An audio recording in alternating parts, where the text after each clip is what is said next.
Siapa kamu? Siapa sebenarnya dirimu? Who am I? Paling mudah, kamu bisa menjawabnya dengan menyebut nama lengkap, suatu identitas pemberian orang tuamu, atau identitas kelompok dan agama, yang memiliki ideologi dan ajaran, sesuai dengan keyakinanmu. Kalau ingin lebih kekinian, kamu pun bisa menyematkan tipe MBTI, yang menunjukkan pola kepribadianmu sebagai identitas diri. Ketika kita masih kecil, dunia permainan yang penuh petualangan, selalu menjadi pusat perhatian kita. Istilah identitas diri atau jati diri, belum masuk ke pikiran kita sama sekali. Yang terpenting, besok adalah hari yang penuh dengan penemuan baru, yang menarik. Kita tidak segan meniru tingkah laku orang tua, atau idola populer dari acara televisi. Saat itu, kita adalah peniru yang baik. Beranjak dewasa, kesadaran meningkat, memori mulai dipenuhi pengalaman hidup, mulai dari wejangan orang tua, dogma keyakinan, kejadian traumatis, sampai norma, sebagai hasil dari konstruksi dan interaksi sosial. Disadari dan ataupun tidak, kita secara otomatis mulai mengolah informasi dari memori tersebut, memilih dengan hati-hati apa yang cocok dengan kenyamanan emosional pribadi, atau apakah informasi tersebut masuk ke dalam kerangka logika kita. Sebagian lainnya, tanpa melalui kontemplasi atau pemikiran yang mendalam, akan langsung mengambil informasi, asalkan informasi tersebut sesuai dengan keyakinan yang telah diajarkan kepada kita sedari kecil. Ini menggambarkan bagaimana kita seringkali menilai informasi berdasarkan preferensi kita sendiri, dan atau keyakinan yang sudah ditanamkan dalam diri kita, dengan kata lain, sedikit banyak, pengalaman mempengaruhi persepsi, termasuk persepsi diri. Pada masa remaja, kita seringkali menjalani pencarian jati diri.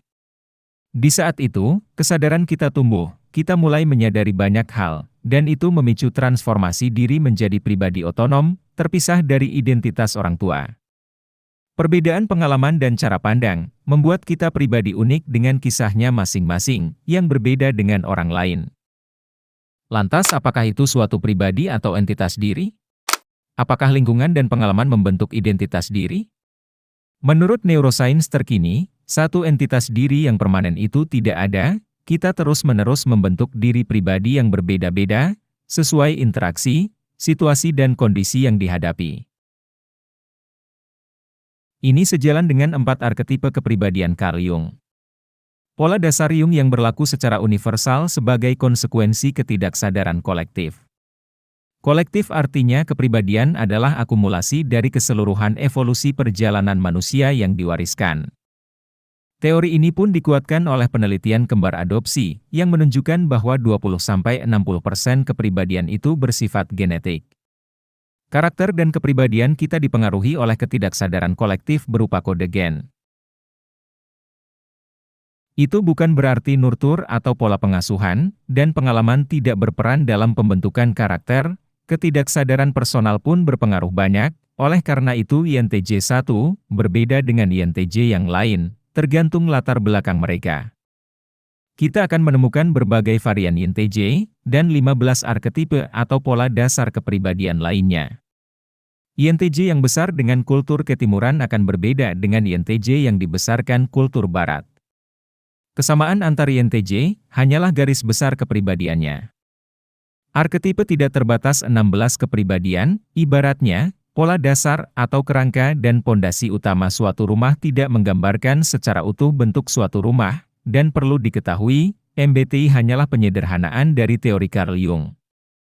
Ketika kita merujuk pada fungsi kognitif V, atau internalisasi perasaan yang identik dengan jati diri, kerangka atau prinsip hidup, itu berhubungan dengan ego dan persepsi diri yang sangat kuat, sehingga tidak mudah goyah dengan pengaruh dari luar.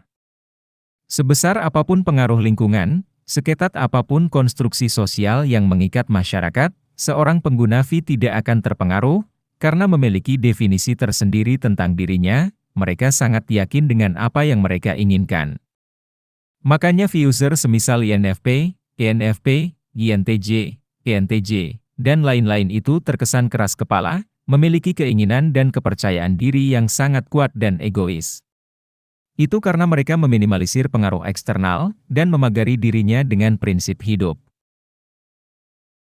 Meskipun secara teori, identitas atau jati diri yang permanen itu tidak pernah ada, yang artinya kita bisa menjadi apa saja yang kita inginkan, akan tetapi kita harus berani merasa tidak nyaman ketika bertransformasi, misal INTJ yang memiliki fungsi pengambil keputusan T, atau efisiensi, bisa berubah menjadi INFJ dan memilih V atau harmoni jika situasi mengharuskannya beradaptasi.